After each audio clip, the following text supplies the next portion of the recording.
Ray, lumakas pa ba itong bagyo at kailan ba ito tatama sa bansa?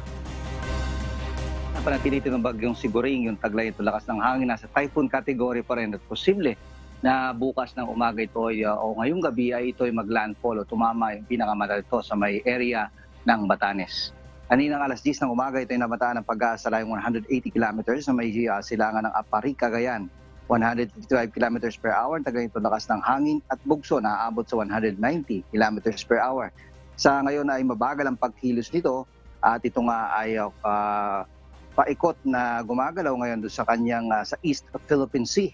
Ang wind signal number 3 nakataas sa southern portion ng Batanes, particular sa Sabtang, Uyugan, Ivana, Mahatao, Basco at yung northern portion ng Babuyan Islands. Signal number 2 sa nalabing bahagi ng Batanes, Babuyan Islands at extreme northeastern portion ng mainland Cagayan, particular yung Santa Ana at Gonzaga. Ang number 1 po ay nakataas naman sa northern at eastern portion ng mainland Cagayan, eastern portion ng Isabela, northern portion ng Apayao at northern portion ng Ilocos Norte. Sa mga lugar nakataas ang wind signal number 1 at 2 hanggang sa 3 makakaranas po dyan ng mga pag-ulan at pagbugso ng hangin.